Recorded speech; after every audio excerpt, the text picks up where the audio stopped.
Welcome everyone. So this is Spiritualogic Wisdom Talks. It's a name that I came up with. You might be wondering what is spiritualogic. So the word essentially means spiritual and logic. So it's a logical way of making sense of our mind, making sense of our life, making sense of what happens without we really having to adopt some sort of a deep belief to make sense of what's happening. Yeah. So it's free of dogmas. And I encourage you guys to listen in a particular manner. So the manner in which I would encourage you guys to listen is how you would listen to some soft buzzing music. Yeah. So you are listening to be moved by the music. You're listening to experience a shift of some kind. You're listening to be changed in some way. See? So you are listening for change. You're listening for transformation as opposed to listening to agree or disagree. Now, that's a way that we mostly listen in social situations.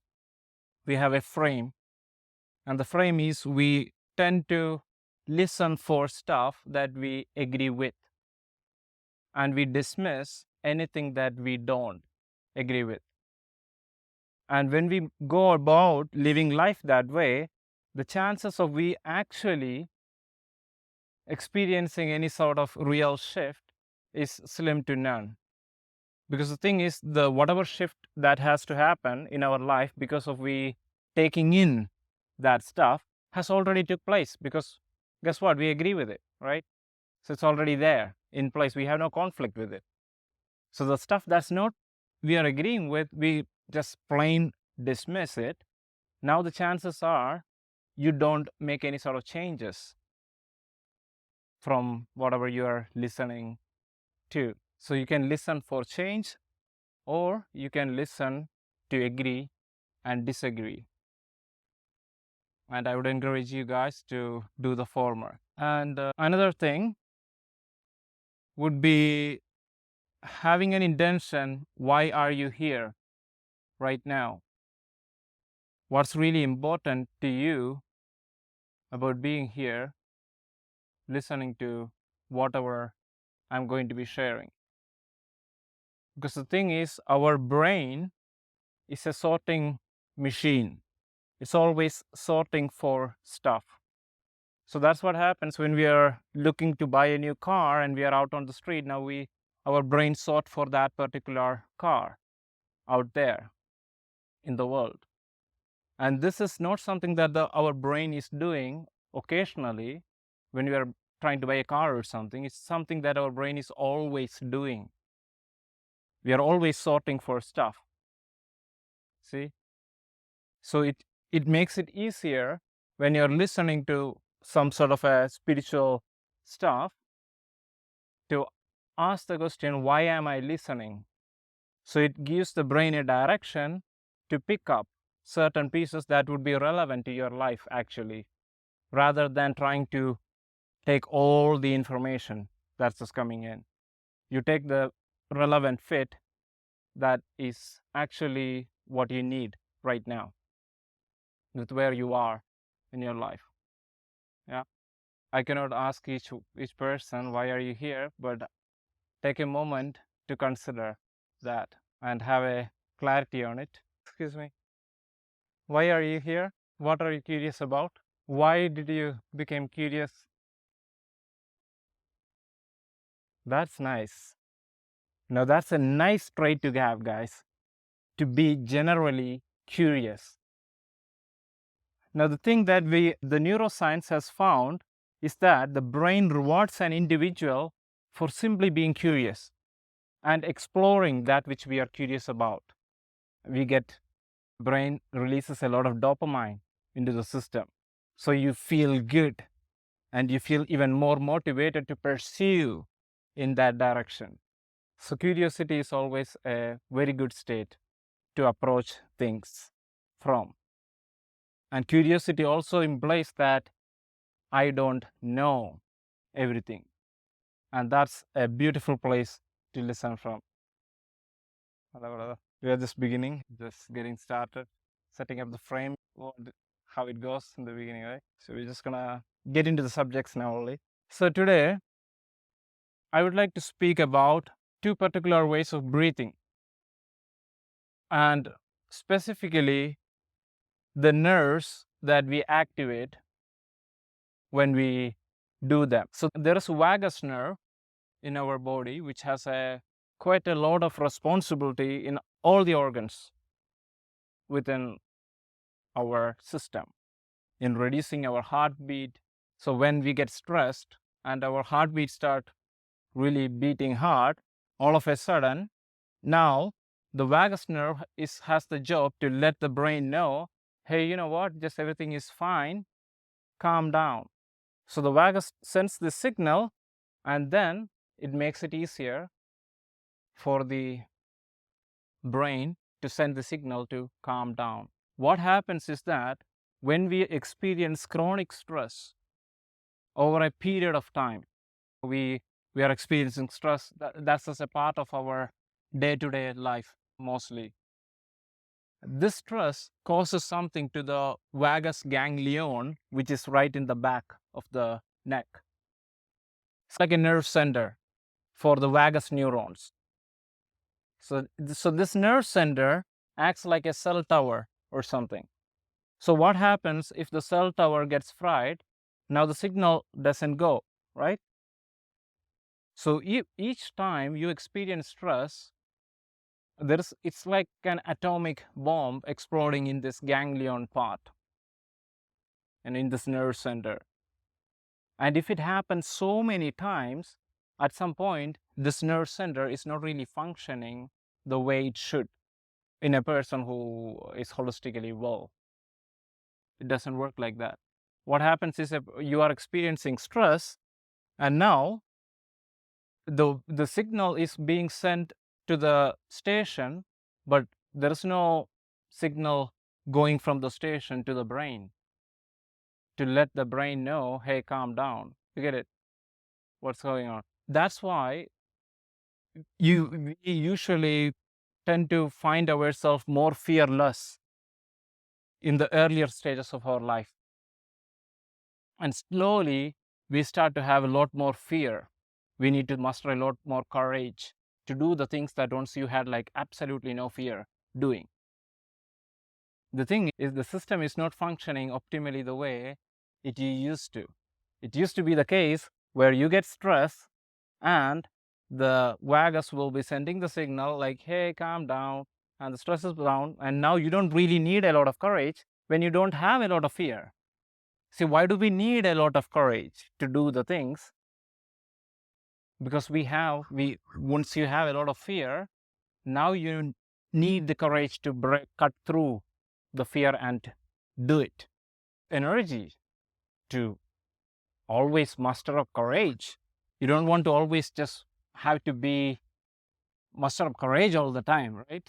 It's nice to not have so much fear, not have so much fear so that you don't need to muster up that much courage all the time.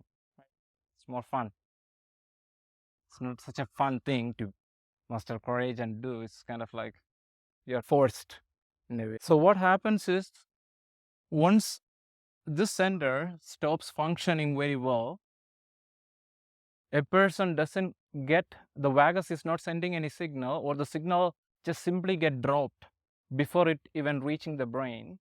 And now the person's heartbeat start pumping to the point where they start to have a panic attack. That's how women in their during their menopause time, they start to have a lot more panic attack than they would otherwise, because the vagus stops functioning the way it once used to. Especially the nerve center gets damaged. Plus, you generally find yourself lacking energy because the mitochondria also get damaged, which is responsible for sending energy to the cells. So you feel like a fatigue, just like lack energy, feel tired. and you have panic attacks and you get stressed, and the stress is just, and it's an emotional roller coaster all the time. So this is why you should never, if you're having a lot of stress in the environment, if it is within your choice to make some changes to the environment and reduce that stress, you should do that, because the system is getting damaged the more time you let it go through that stress situation like that. There is really some of these, it takes a long period of time to even reverse the process. It's not like a fast thing, because you get stressed all the time. Once the system stops functioning the way it used to, there's all sort of stuff that happens. And of course, we can make all sort of stories about it. We can have all sort of stories about why I have the panic attack. Oh, it's because of this and that. But that's not the reason. We need to work with the system. We have to stop thinking in terms of like ego is the problem. Oh, if I have all these emotional problems, so now that's just my ego. It's not just working like that. We are complex systems. We have to stop thinking of ourselves as a person itself. It's a very outdated model to think of ourselves in terms of us as a person. What we are is a complex biopsychosocial system.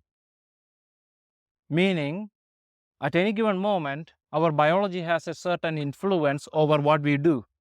If I'm having a lot of stomach pain at the moment, I might not be showing up for the talk. So my biology definitely have an influence over, at any given moment, what I'm choosing to do. Just like that, my psychology has a role too, how I'm feeling at the moment. If I'm feeling totally depressed, definitely I'm not going to show up in front of this many people. That's not the most comfortable thing that I would be feeling to do. So my psychology also. So there is a biological system, there is a psychological system, and there is a social system in which we are all a bigger part of. That does influence all the rights and the wrongs, all the shoulds and the should nots that we must live by in order to be the good person or the bad person. See, that we need the validation from. So that takes energy. It's not so easy to just do some things and just live life based on some bunch of rules. It takes quite a bit of energy to just live life rules governed. Life is not meant to set up to live that way. It's meant to live consciously. Meaning you need to notice on an embodied level, does this feel good to me doing it? And do that. You shouldn't be eating food based on rules. Should be like noticing the system. There is a certain point where while you're eating the food, your stomach actually feels full. But that's not based on some data. That's a real thing. In the moment, you feel it. And you have to respect and stop eating there. Instead of freaking going for a dopamine high and just eat the bunch of whatever there is. It's just a dopamine quick hit. Most people, they get obese because they are not happy. It's not because they are not eating good food.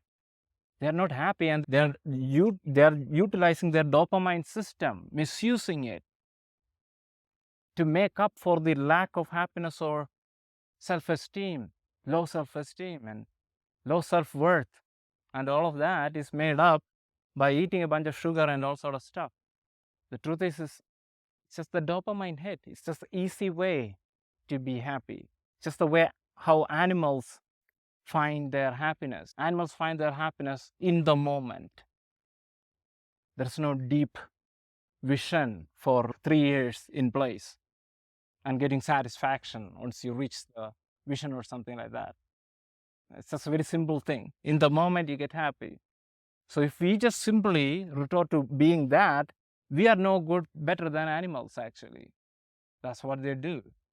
What makes us human is we have a creative mind as opposed to just a reactive mind. Animals react. That's why they just simply have a reactive mind. They react to the situation, react to the environment, react to the threat, which is real. They react to real threat. Whereas we We make up threat. We create threat with our creative mind and then spook the animal inside of us. So makes, I don't know, you need to know how to work the system. Otherwise, you're just gonna blame it for not working well.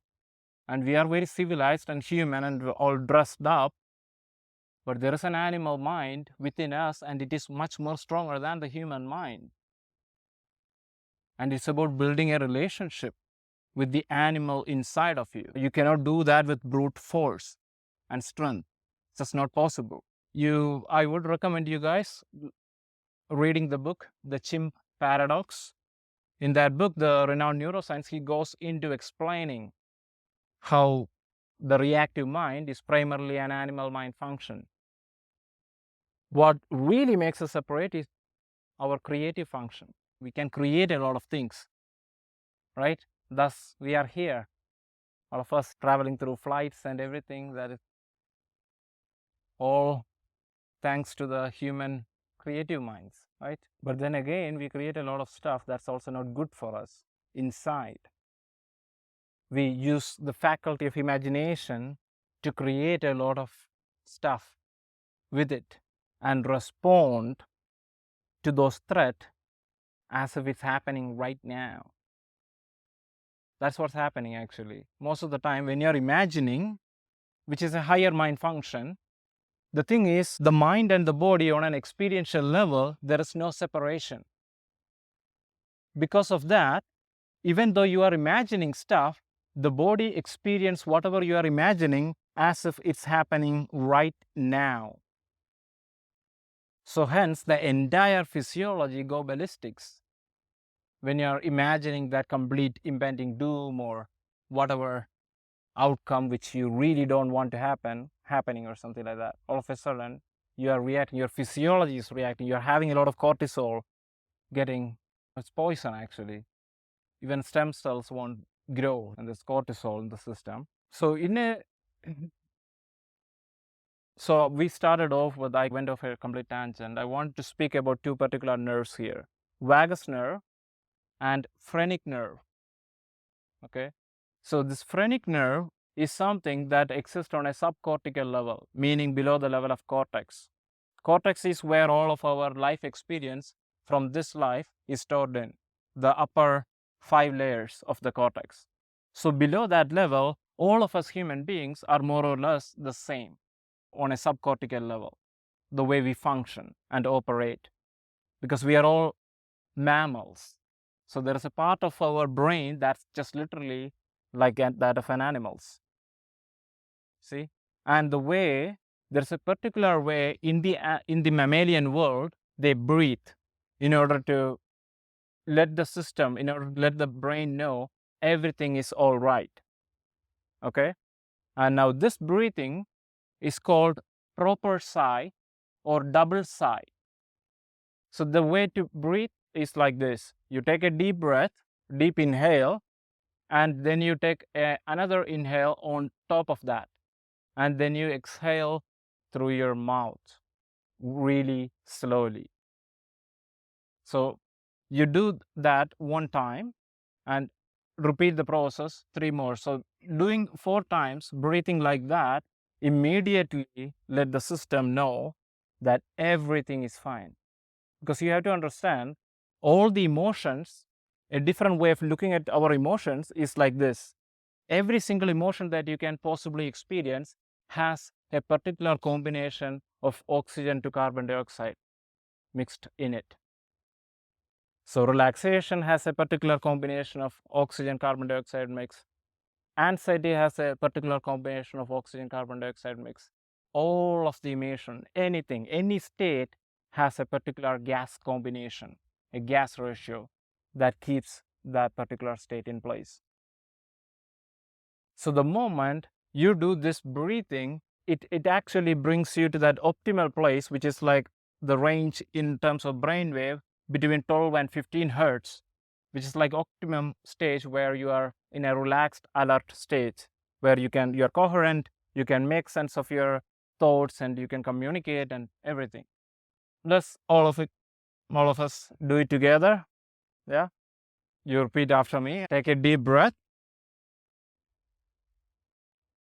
Jaws drop as you exhale. And relax the back of your tongue. All you're doing is taking a deep breath, and then you are taking another one on top of it. It's going to be very small, but doesn't matter. You just give your try to take a second one, another one on top. That's the double sigh. And then you exhale through the mouth really slowly. So once you do that, this activates the phrenic nerve.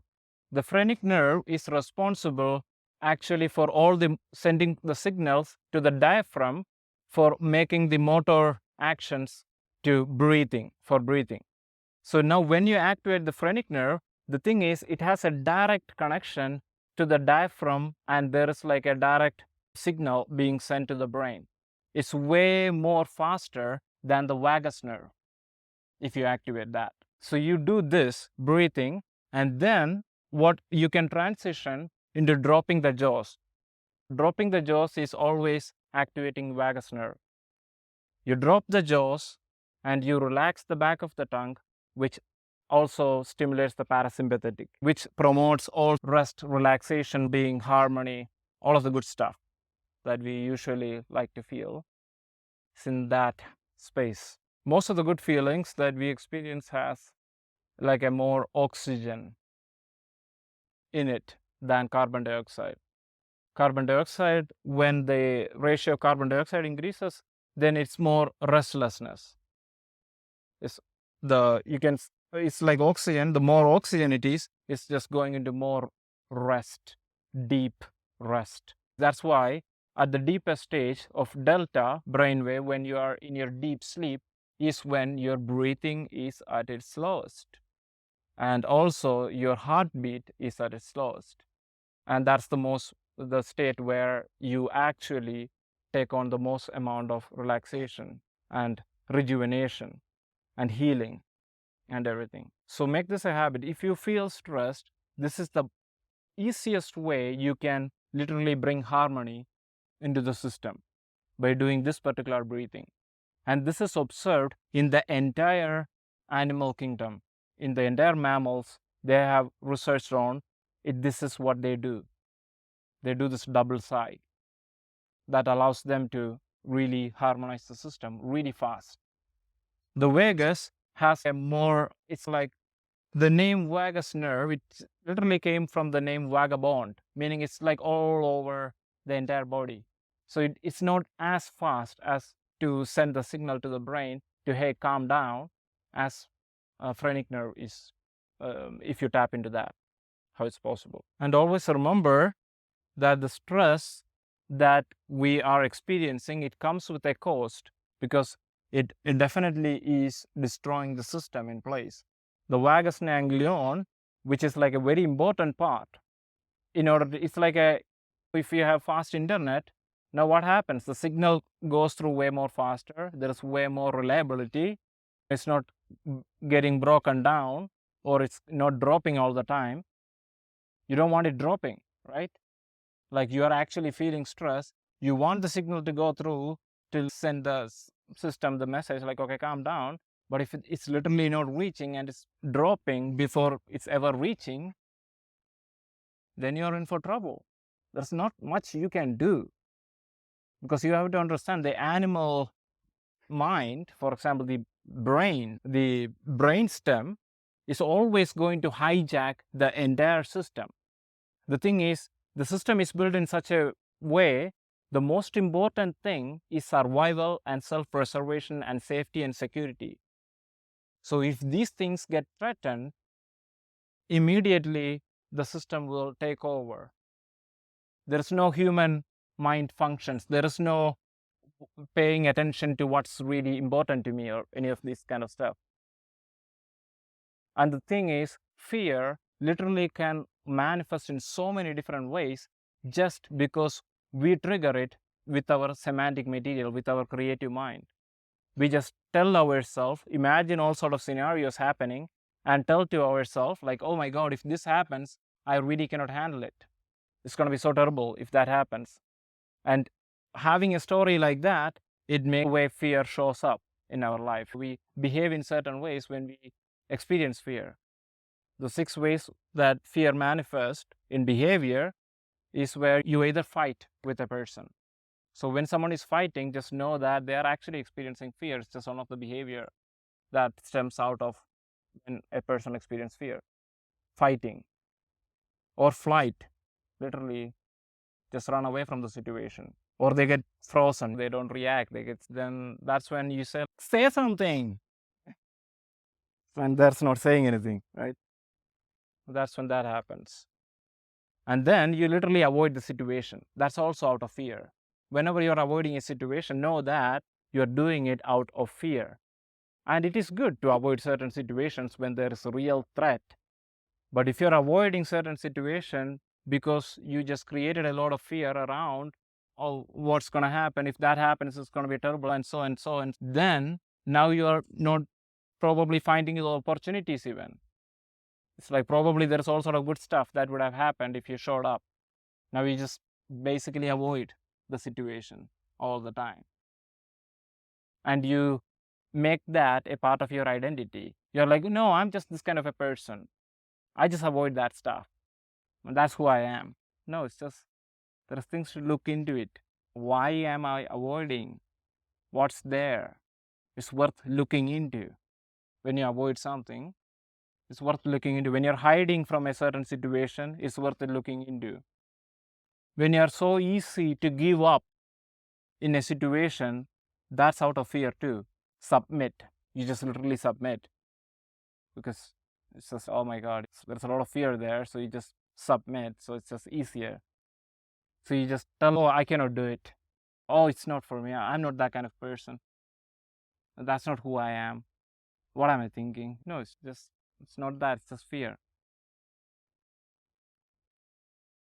The only way when you have these kind of fears to cut through this fear is by having strong values in your life. Why it is important for me to do that. Having a real good clarity on why it's so important for you to do that. Now that's a strong enough value that will allow you to cut through that fear and do whatever it is. That's what courage is. Now that's a higher mind function. That's a human mind function. Animals are either experiencing fear or they are fearless. They don't really need to muster up a lot of courage to do. They just react to stuff. But we can muster up courage with higher mind values and what's really important for me. What you need to see in the moment is you doing it. You need to be able to see something good happening because of you doing it. You need to be able to see something good across the horizon. And now that's a higher mind function. Optimism. Optimism doesn't mean you just simply believe, oh, everything is going to be all right or something. No. Optimism is as a result of doing whatever it is you're doing, you can see good things happening in your life as a result of you doing it. That's optimism.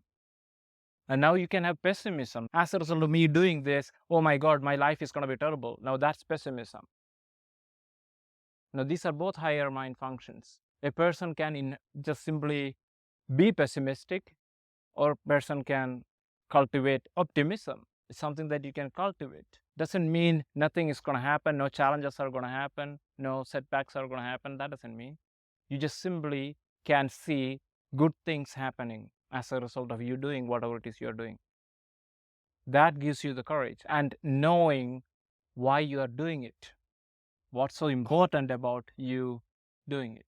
Life is for those who have the courage to live. You find opportunities when you step in to situations, when you cut through that fear. Because all of a sudden, it's not like the fear is going to be always there. It's only there in that beginning. It's just that cut through path. As soon as you cut through and you're in, there is no fear. And a different way of looking at fear is just a lack of understanding you have about whatever it is that you're having a fear about. If I'm having a lot of fear about coming here and giving a talk, then that means I don't know what the heck I'm talking about. That's when I'm going to have fear. I don't have enough understanding on what I'm doing. It's about building in understanding that enables you to have less fear around whatever it is. It's like your lack of incompetence. You're like, you know, if something happened, there's nothing I can do. So of course, then you're gonna have fear, and that fear is I think it's a good fear, because you know you cannot do much, so you have the fear, knowing that. So it's informing you well. So always fear is communicating to you your lack of understanding. For example, you want a situation or a particular outcome happen at the end of that scenario, and it's working you up so much. It's so important to you that it happens in this way. And why is that important to you that it happened that way? Why is it so important? Because you have a particular payoff that you're looking for. So if you were to ask that person, how do you be being once you have this thing accomplished, they would be telling something that's not so much outside, but that's in here, right? They're going to say, oh, I'm going to feel really free, or I'm going to feel I'm going to feel really validated by the world, or that would make me feel like I made the right decision, or something, right? You get something as a result of it. Okay, guys, I literally lost the train of thought, but I'm keeping a straight face. What was I saying? What was I saying, guys? What was the last thing about? Seems you tranced out over there, huh? I don't know, guys. You guys have to remind me. I literally don't know. Huh? Oh, no, right now, just anybody remember? Okay. I guess I was speaking about courage and stuff like that. And yeah, outcome. Oh, yeah. You want, yes. I'm glad I got the track of thought. Yeah, basically, you want something happen because of the emotion. You are looking for a payoff that is abstract, not a concrete thing, but that is abstract in nature. That's emotions. You're happy, or feeling whole, or feeling connected, or feeling love, or feeling joy, or feeling finally relieved. So there is some payoff there. And the thing is, you're so hung up on getting that outcome because of your incompetence when it comes to actually creating this emotion. Otherwise, there is no other way for you to literally get that stuff. So it's so important it happens. See, if I can just create whatever emotion I want, then is it really so important that happens? Am I really going to care and pay so much attention? Oh, yeah, no, it has to happen. Otherwise, it's going to be no, because I'm like, I can have it right now. If I can have it right now, then it doesn't freaking matter what's the outcome is going to be. And when you're playing a game, when can you really be having fun? When it's so important what happens? When it's so important the outcome of whatever it is that you're doing? No, that's not. And what happens? You're playing, and in the middle of the game, someone comes and tells you, like, you must win. What's going to happen? Not so fun to play anymore, is it? That's the thing. You don't want to be attached to the outcome. The way to play the game is not to have the attachment to the outcome. Then you can really play and have fun while you're playing. And this is so important. We get so much outcome attached to things. Whatever we are doing, we need the outcome to be this or that or whatever it is we set the outcome to be. And now that works you up. Now you are not relaxed. You're not fun. You're not playing. You're really serious about it. Because of course, when the outcome really has to be a particular way, of course you're going to get serious now. Because it has to be like that, right? It's a must. It's a should. Right? Exactly. You're so hung up around the end, but you're not really here noticing what is really happening or enjoying yourself in the process. Because that's the whole point of playing If you're not enjoying and you're really miserable each time you're playing the game, how many times are you going to just participate in that game anymore? You'll be like, to hell with that. I'm not playing that game. You're miserable playing it that way. Why would you be even playing? Better not play. It's not worth playing like that. The attitude that you must have is it's a game, guys. There is a game, it's a life game. And then you have a relationship game. You have a social game, a family game, you have a career game, all sort of game. You have love game. All these are there. And the thing with games are they are developmental in nature. So you're going to look within yourself to build your own game within the game. That's how games work. You're not going to be all blaming and complaining, oh, this doesn't work. Oh, this doesn't work, then just better don't play. You don't have what it takes to play the game. Or build some competence. Then it's going to be fun to play the game. You don't have any, don't even try to be confident in anything. Don't bother with the confidence game. Build competence. Competence is key because confidence will naturally follow when you have actual competence because you know what you can do, and from there comes confidence. Not from you, oh, I just want to be confident about this. No, you just cannot be simply confident about something when you know you don't have a fucking clue about doing whatever it is.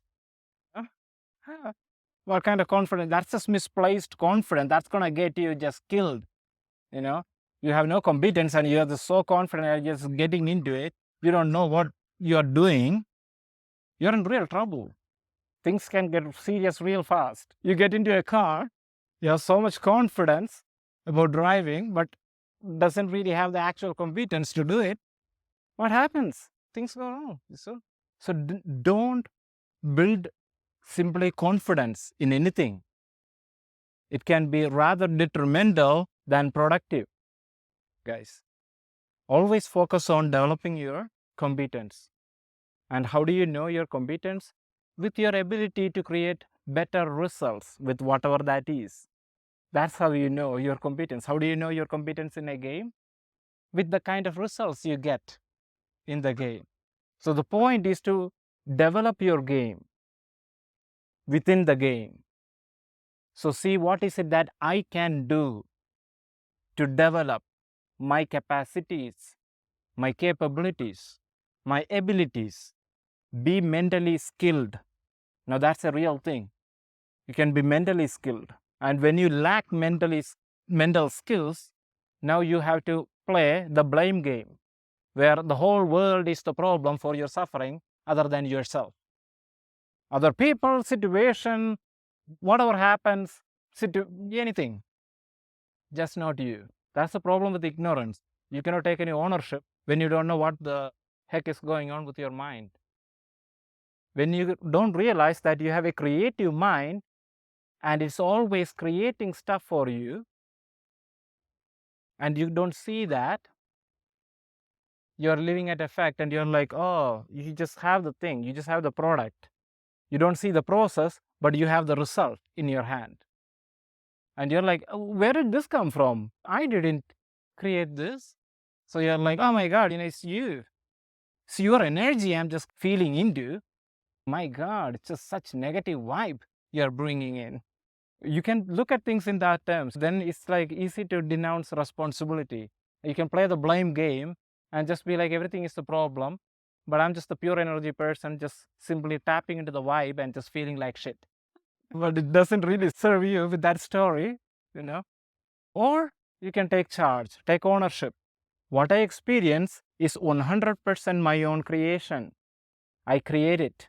I do have a creative mind, and it's always at play. And most of the times I'm not really aware of how. So the game is about being a better witness to your own processes so that you can take ownership of whatever is the result of the processes. You're like, oh, that's mine, by the way. Rather than, oh, that's yours, or whose is that? Oh my God, is that the place? I think it's the place. So the place is bringing the energy, or it's just a supernatural. Something is going on, something is up, but not me. You have to stop this game, guys. And stop the trauma game. That's another thing. I have all this trauma, so now I'm stuck. There's no freaking thing, okay? It's just a made up thing. There is no such thing called psychological trauma. It doesn't exist.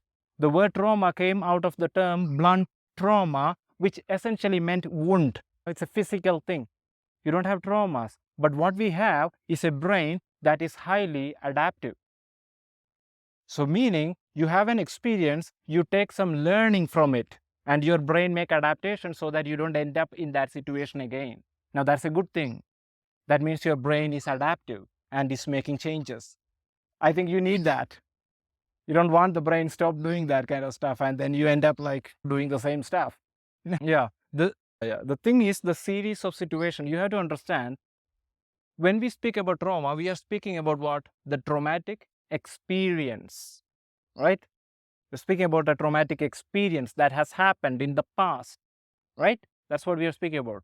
Now we have to fundamentally understand what is an experience. I guess that's not very important in spirituality. It's all about just do some breathing and get rid of the thought.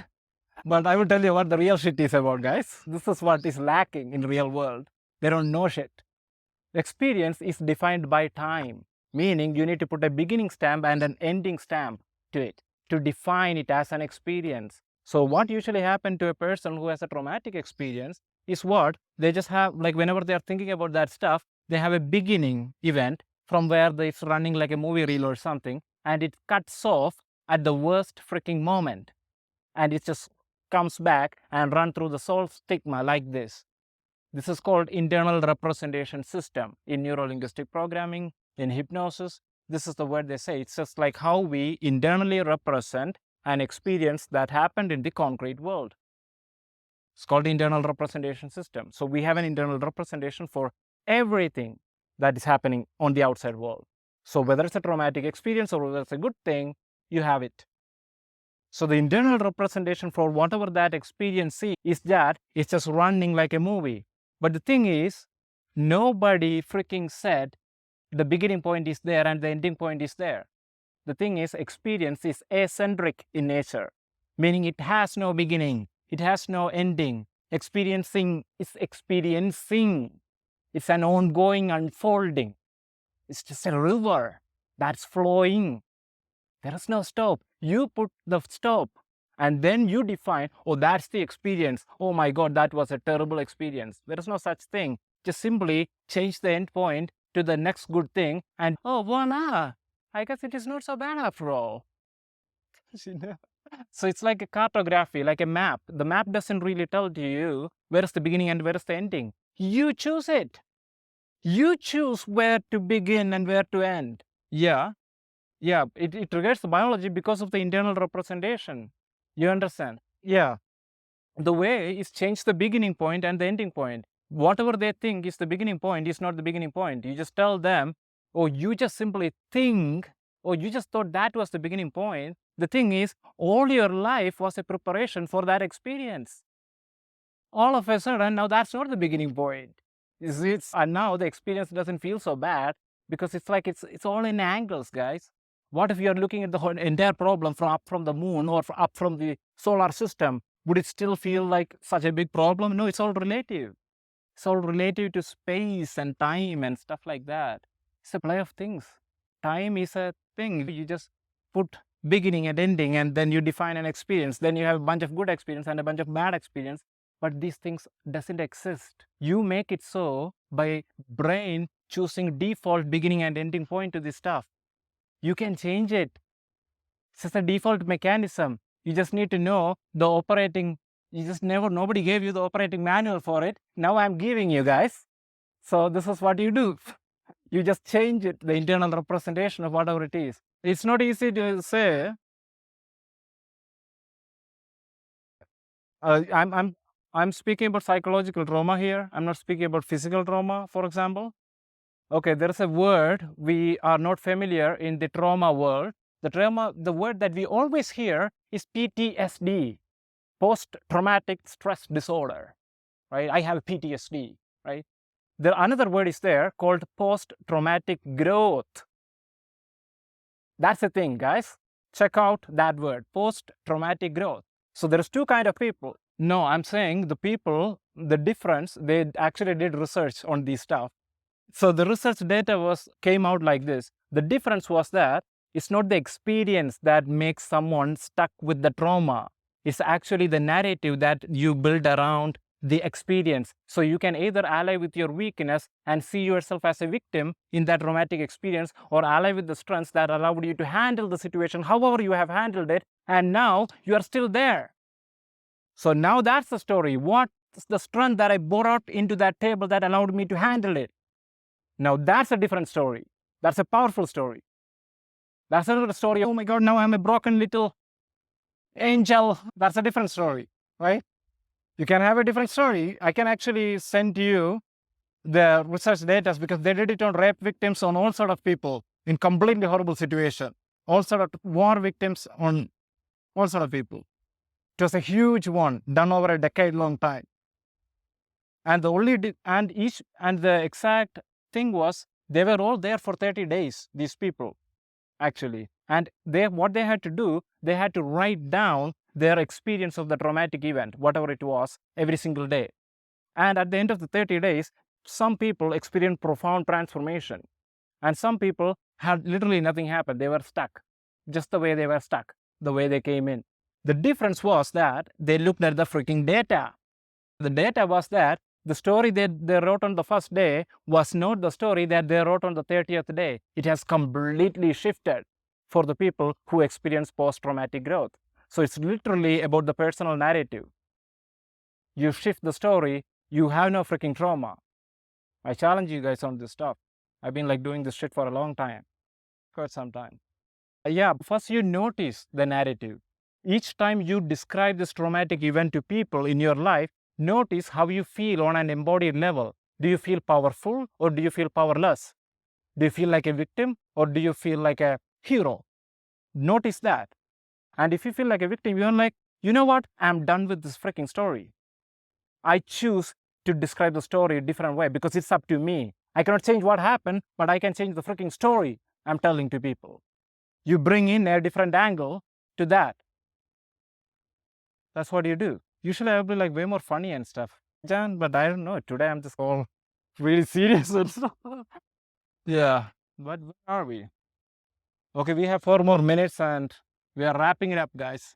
Ask me if there is anything. What is it? The thing is, you cannot be in a denial and just tell a fake story. You need to be connected to the story that you're sharing, and you need to believe, you need to feel that is the truth. And you're choosing that to be the way that you're choosing that to be the truth of the situation. It's up to you. And there's a difference between you telling some positive story to people and you not believing. That's the difference between people who are good at manifestation and not. Behavior is always an extension of your being. Being leads to doing. Doing is behavior and being is the state. So any given state is going to have a very range of doing things. For example, if I'm completely nervous, there's going to be varieties of things range of things that I would do in a situation, as opposed to if I'm feeling a lot of fun and having a lot of joy in my heart, I'm going to be doing completely different range of things in that situation. So the behavior is always emerging from being, doing, having. The structure goes like that. It's always first being. The question is, how do I want to be in a situation? Rather than asking, what should I do in the situation? Never ask that question. First question is always, how do I want to be in the situation? How do I want to show up in the situation? How am I choosing to show up in that situation? Now that's a powerful frame. How am I choosing to show up?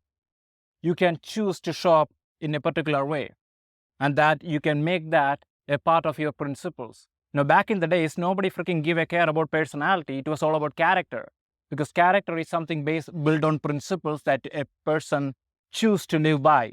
Unlike personality, which is like a whatever, influenced by the social system and everything and experiences and all of that stuff.